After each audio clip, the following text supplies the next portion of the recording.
you what's been on my mind. Sick and tired of the 9 to 5 in the city life. Hey darling, we could get out of town, see the beautiful world around, wanna see it now. Pack our bags and get in that car, leave a little note and we'll drive real far. Let's get out, we can leave this city. Well, good morning, everyone. Welcome to the Farming Pastor's Wife. I'm so glad you're here. If you're new here, my name's Leslie. I am thrilled to have you in my kitchen. Hey, I normally upload videos, normally on cooking, but sometimes you'll see farming, sometimes you'll see ministry, sometimes you'll see day in the life of, sometimes you'll see grocery hauls, a little bit of everything here on this channel. So I say welcome, and I'm thrilled to have you. Hey, if you haven't done so, would love for you to hit subscribe, hit that bell notification. Would love for you to be a part of my family here, the Farming Pastor's Wife family. And the greatest way you can support our channel is by sharing our videos and telling your family and friends about our channel and having them watch. Send them a video to watch. Say, hey, watch this video. This girl's crazy. But so anyway, today we're going to make another cake. It seems like I have made lots of cakes recently. I don't know why it feels that way, because it's really only been one, I think, recently. But we're going to do another one. This one we have done on the channel before. I think 2 other times on the channel, but it has been a while, and this is the cake I'm making today. So I'm just bringing you guys along for whatever I'm making. And then in just a minute, I'll give you some updates on what's coming up the rest of the week. So let me grab everything I need. I'll meet you back right here. So let's go over the ingredients you're going to need for this cake. First of all, let me tell you, I'm making, it's my grandma's devil's food cake. Now, she called it devil's food cake. If it's actually a devil's food cake, I don't really know, but I call it that because that's what she called it.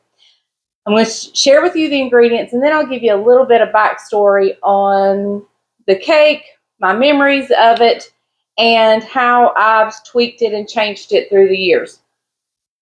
You're going to need 3 cups of all-purpose flour.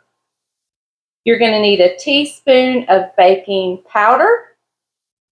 You're also going to need a teaspoon of baking soda, a cup of buttermilk, which I say is what makes this cake, is that buttermilk. Any cake made with buttermilk, y'all, is phenomenal.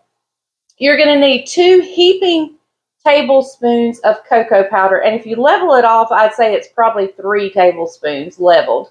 But I just do 2 big heaping tablespoons of cocoa powder. But like I said, if you level them, it's probably going to equal about 3, maybe even a little more. I don't know. You're going to need 3 eggs. You're going to need some vanilla. You're going to need a cup of room temperature butter, which I have sitting on my stove. My stove is preheating. I forgot to lay out my butter last night. So anyway, we're going with it this morning. So it's just sitting on my stove as my oven is preheating. You're also going to need a cup of, not a cup, 2 cups. You're going to need 2 cups of sugar and a cup of water. Now, there is also an icing, and to me, the icing is what makes this cake. And it is a cooked butter icing, butter sugar icing. And so let's go and talk about kind of my memories of this cake. My grandmother would make this in a 3-layer cake. Now, I make it in a sheet pan. And that's mainly just because I don't like to make 3-layer cakes. I make my chocolate cake, my $500 chocolate cake, I make it as 3 layers. I make Italian cream cake as 3 layers. There's only a few cakes I make as 3-layer cakes. just because I don't like to make them. I don't like to decorate them. Sometimes I just don't like, it's just, when I'm wanting to throw together a cake really easy, I like a sheet pan cake or, you know, a dish cake. So that's how we're going to make this cake today. But my grandmother had a dining room, and she had like a buffet in her dining room. And I always loved going in there and seeing that cake. My grandma always had a cake of some sort ready for guests so she could slice them a cake, fix them a cup of coffee. And somebody said, why do you make so many sweets? You know, why do you? And I think I'm kind of like that. We have a lot of people come visit. We have people who my husband counsels here in our home. So there's always somebody coming in, and I was just raised by, you know, wasn't raised by my grandma. I was raised by my mama, but my grandma always had some kind of dessert. My aunt always had some kind of dessert just ready for guests to munch on. We're also going to be starting a Bible study in our home in a week or so, actually a week. And so I'll have some sort of sweet or baked good always. So you're going to get like a lot of sweets, but we're going to do some suppers and so forth too. Oh, did I mention 3 eggs? I think I did. 3 eggs. So they're coming to room temperature as well. Okay, so when I started making it, it became my daughter, Caroline, her favorite cake. But this is what she called it because the icing is what makes this cake. The icing is so good and so unusual. Well, to me, it's unusual. She would call it icing cake. And so whenever she says, Mama, will you make an icing cake? This is the cake she's referencing. So I don't know how I'm going to title it in the video. Am I going to title it Devil's Food Cake, or am I going to title it Icing Cake? Not sure. But my family right now always refers to it as icing cake. So I've got my oven preheating. My butter is coming kind of room temperature, artificially so, sitting on the stove. And we'll be back in just a minute. Another little caveat in way I changed this recipe is my grandmother's actual recipe called for the little squares of chocolate. I can't remember how many ounces it said. It was just the little squares, and you melted them in the cup of water that the recipe calls for. Well, the little squares are not something I keep on hand. It's not something I use, but I do keep cocoa powder. So I just adapted it by changing it to the cocoa powder, but I kept the water for moisture's sake. And I just mixed the cocoa powder in with the flour. But I can't remember. I'll have to hunt up my grandma's actual recipe. But it did call for those little squares, and you melted them in with the water. But that's, like I said, it's not something I kept on hand. So those are the 2 changes I made to my grandma's recipe. I don't make it as a 3-layer, and I use cocoa powder instead of the squares. But okay, we are going to get started on this in just a little bit. I'm still waiting for my butter to come to room temperature. I may stick it in the microwave briefly if it doesn't come together quickly, because we've got a lot to do today. Let me tell you, let's talk a while. Hey, if you're here for the recipe, just hit the little side button and fast forward till you see me actually start making it. But for those of you who just like to hear me talk, we have a crazy day today. Poor Bryant has a really, really, really bad habit. Now, don't fuss at him about his bad habit, because we've all got some kind of bad habit that we're trying to break. Well, this is a bad habit, and I can fuss at him about this bad habit because it's actually one of those things that grates my nerves. He has a terrible habit of chewing on stuff, like anything. I've got a cute, hang on, he's actually calling. So like I was saying, I actually have this really cute picture of him out in the hayfield working in hay, and he's grabbed up a piece of hay, and Judah and Levi are walking beside him, and they each have a piece of hay in their mouth. It is so cute. But he'll chew on pen lids. He'll chew on all kinds of stuff. Anything like if we go to a restaurant and they give him the utensils in the plastic sleeve, he'll sometimes chew on the plastic. Anything he'll chew on. So he was actually chewing on a zip tie, and he actually chewed on the hard end, and he's broke a tooth. And then last night he popped popcorn and he bit down, and it's not good. So I've got to call them the dentist office as soon as they open and get him in. We also have to go to Sam's and get stuff for the fundraiser, the benefit barbecue we're doing for the family of the gentleman who just passed away from cancer. So we are doing that today. So we have lots of going on. We have lots going on today. So we've got to get this cake made. I've got to get it done. And so I'm trying to hustle as quickly as I can. So as soon as my butter's ready, we'll get started. So I think we're almost there with the butter. So I'm going to go ahead and kind of mix up the things that need to be mixed up over here. Now this is the only recipe I have that asks for this, but we're going to do it anyway.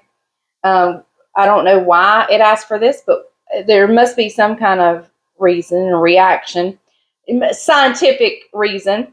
But we're going to put our cup of buttermilk. And the reason I'm not mixing it in this is because this was full to the rim. And we're just going to be sure we get all that buttermilk because, in my opinion, that's as far as the cake portion of this buttermilk makes the cake. I love a cake made with buttermilk.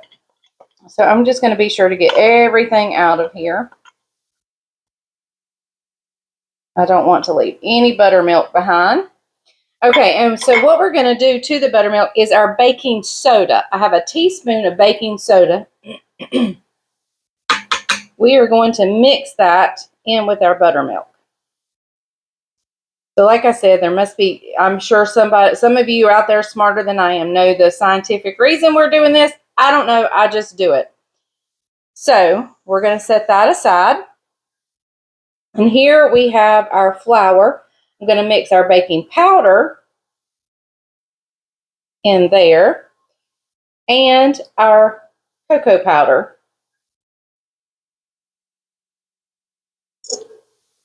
I got a runaway egg.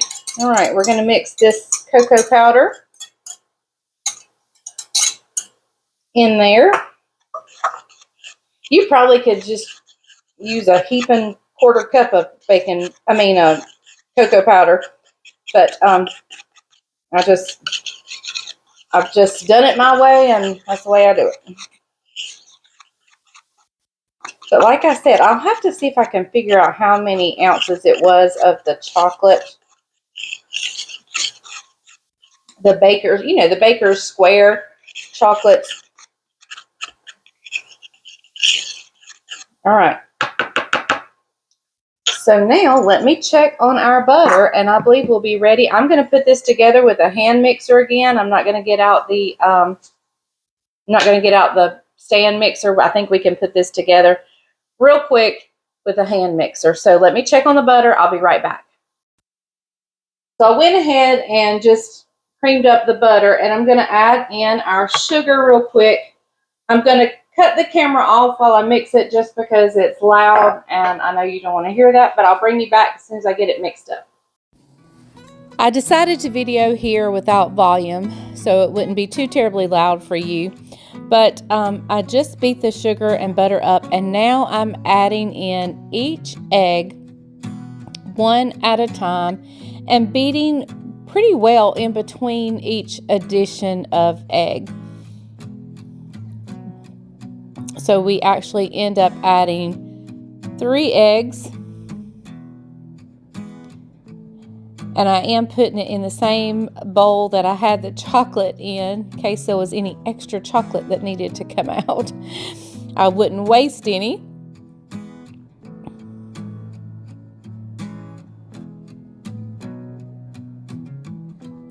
Again, beating very well in between each addition.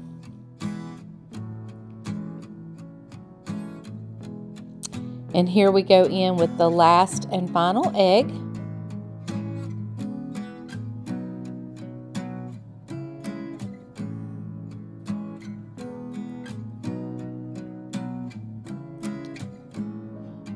My butter had not quite gotten completely to room temperature as I had hoped. So there are little chunks of butter, but that is totally fine. It's not going to affect anything. Here I'm going to put part of the flour cocoa mixture in. And I will alternate it with the buttermilk and soda and a little bit of the milk.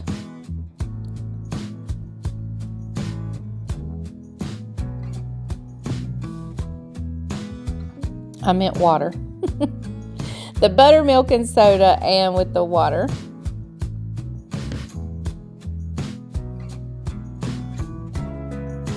Y'all should know by now, I sometimes say things that just aren't right.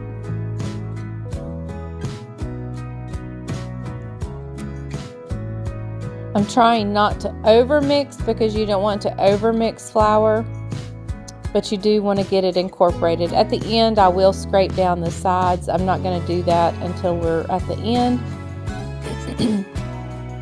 But again, I'm going to alternate that flour and cocoa mixture with some of the buttermilk and soda mixture and some of the water.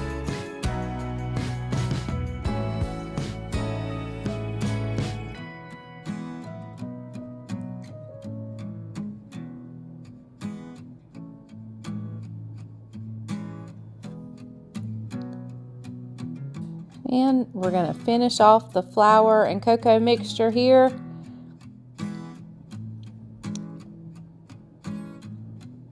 And soon finish off with the buttermilk and water.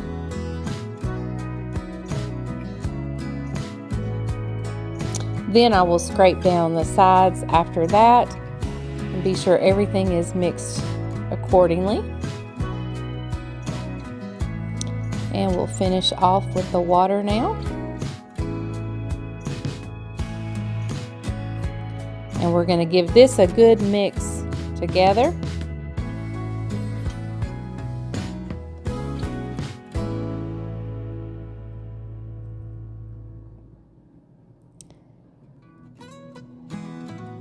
And now we'll scrape down the sides, making sure I have everything incorporated.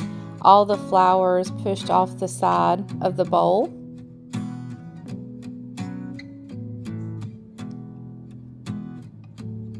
Trying not to knock anything over.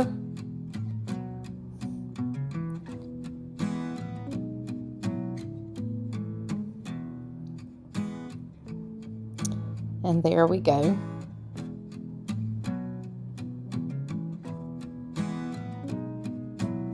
Giving it a final mix in. And we still see my vanilla over there. I will remember that in just a minute. But at this point I had missed it, but I soon think about it. Taking my beater slowly out and spinning it quickly just to get off any excess. Well, I just about forgot something, the vanilla. So thank goodness I hadn't gotten too far, but it didn't make it easy to add it. Now I will say some of my butter probably wasn't quite soft enough. It was where I had it on the stove, some sides were super soft and some sides were not soft at all. So, but we're going to go with it. It's going to be delicious. I'm in a hurry. This is a great cake to make in a hurry. So we've mixed our butter in, and so here we're going to go in the little clumps you see are clumps of butter that did not get mixed in, but that's okay. I'm not worried one bit about it.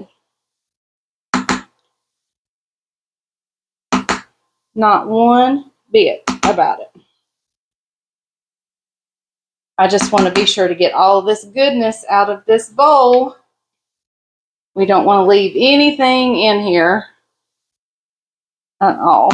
Unless I had two little boys here ready to lick the bowl. Then we would leave some in, intentionally so.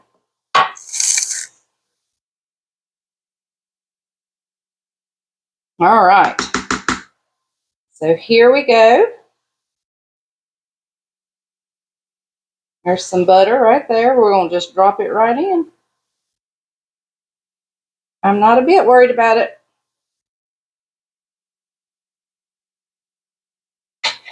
Okay, this is going in a 350-degree oven. I'll see you when it comes out, and I'll let you know exactly how long it stays in. Hey everyone, so the cake is out of the oven. I'm actually going to put on a pot of coffee. I've got the dishwasher open behind me, letting it kind of dry a little bit. I like to let some air circulate before I put the dishes up, and then I'll put the ones I just messed up back in the dishwasher. So I'm going to make some coffee, and then we're going to get to work making the icing. It is so good. So good. This is why we call this cake icing cake, is because the icing is so good. Well, it is time to get on the icing. The cake is out of the oven and it looks amazing. Smells delicious. So good. So let's talk about this icing. I've got 2 sticks of butter, which is 1 cup of butter. And I'm going to go ahead and turn that burner on and get that to melting. So while that's melting, we're going to go ahead and add in a cup of milk. All my measuring utensils are dirty. And so I'm improvising.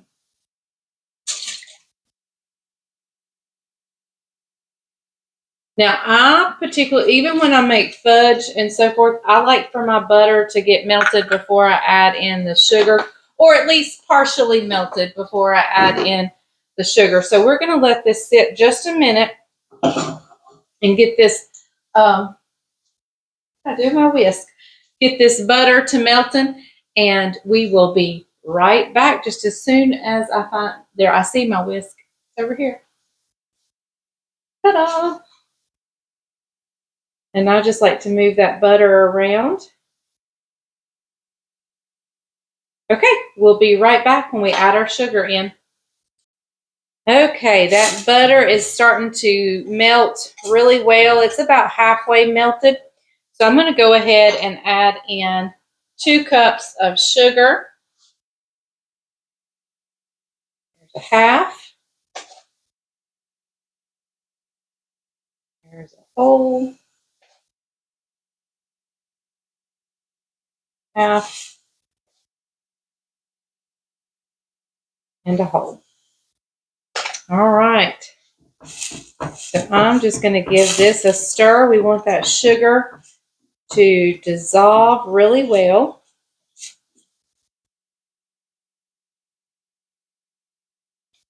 Now, this icing cooks until, if you have an old vintage recipe book, some of the recipe books will say, cook it until it spins a thread.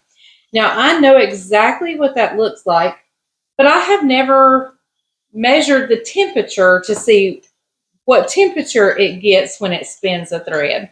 So I have my thermometer here that we will put on there in just a little bit, so I can just know what temperature it is when it spins a thread. Spinning a thread is much like when you pull out your utensil. Instead of it dripping, you saw it just drip, drip, drip, drip, drip. Instead of it dripping, it actually kind of runs in a stream, and it's all one solid stream. It spins a thread. So I definitely know how to tell when it's ready. I just don't know what, I've never measured the temperature. And I've actually never seen that in a book anywhere. So we're going to see. Now, right now what I'm going to do is I'm going to dip a brush in some water and kind of take it around the edge to get any sugar that may be up on the edge off, because we want it to melt and not be crystals. We don't want sugar crystals.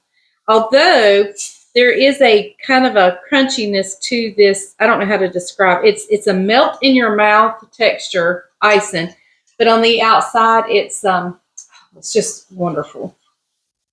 Absolutely wonderful. All right, I'm going to see about getting my thermometer hooked on here. So we can just kind of see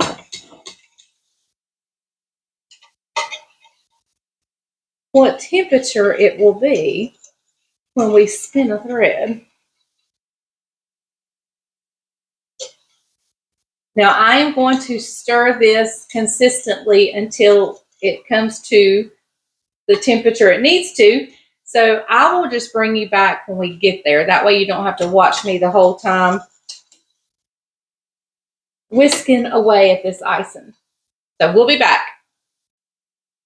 Okay, everyone, we are getting super duper close to the spinning a thread. Very close.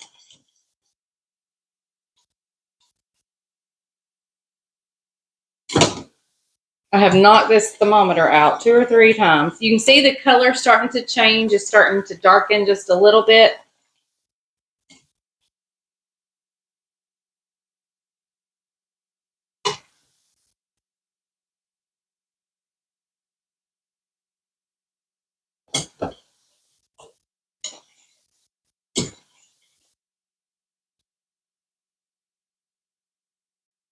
Hey guys, you can see how it strands a little more.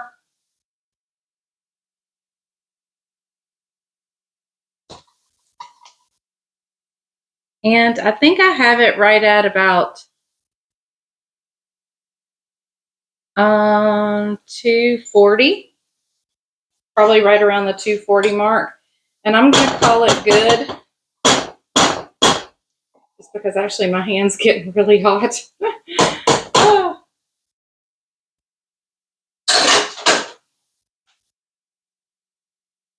And so to this, we're going to add in some vanilla flavoring.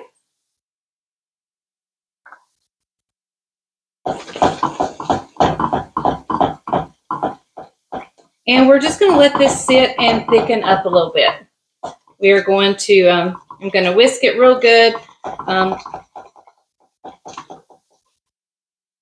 You could have, it would have been really delicious if we'd have browned the butter and had a little bit of that brown butter flavor. But this is actually perfect. So I'm going to let this sit for just a minute and set up.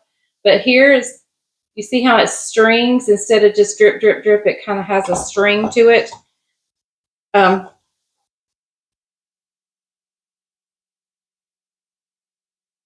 All right, so I'm going to let this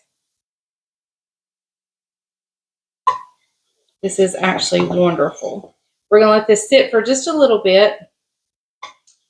And when it sets up a minute, then we'll spread it on as icing. You can notice some little brown flecks in there, and that is totally fine. It was where my thermometer was, and it fell out onto my stove like 3 times and made a huge mess. But I tried to stay away from it to keep from having it fall out. And so that was where that had been, and it just wasn't getting stirred well. But it's totally fine. It's not going to affect the flavor or anything. This is going to be absolutely delicious.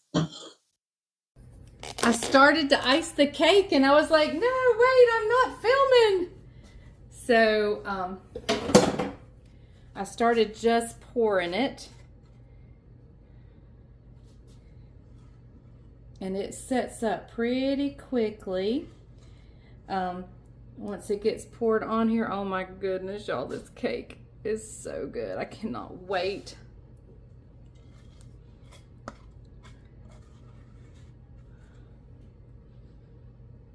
You can see in here at the bottom where my thermometer was, where I didn't stir.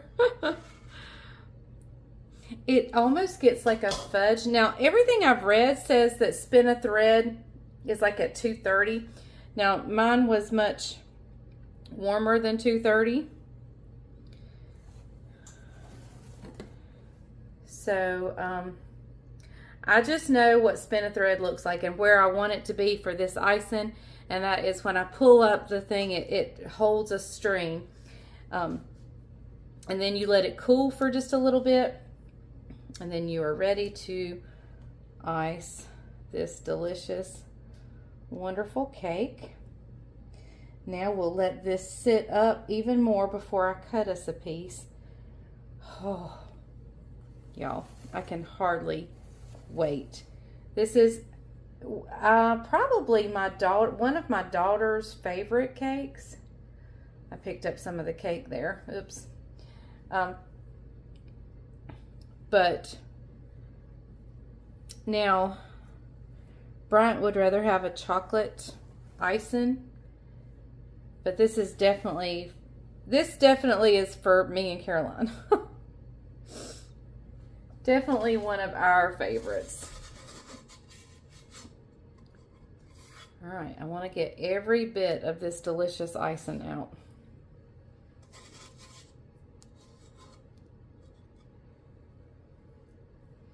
All right, guys, it won't be long and it'll be completely set up and we can get us a slice. Can't wait because it's that good. Oh my. Nice and warm. And it does, like when I feel it right then, it kind of has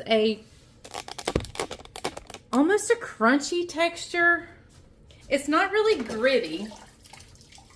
I just don't know how to describe it other than it's just delicious. It's delicious. So, okay, we will cut us a piece in just a little bit. I'm actually going to set this out on the porch where it's cool, and I'll see you guys in just a minute, and we'll cut us a slice of this cake. So, poor me. I'm going to have to do the taste test on this because poor Bryant had to go out on an emergency. But let's give this a taste test. Oh my goodness, look at that. I kind of tore the cake up as I was getting it out. I was in such a hurry.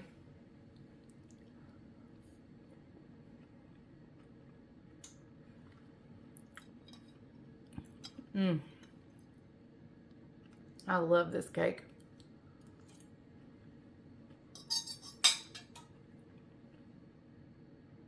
The icing is buttery, not too sweet.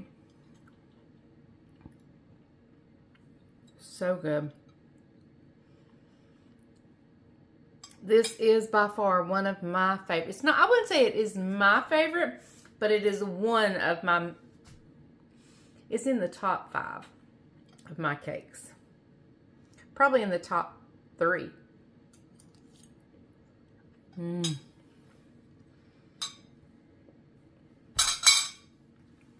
So good.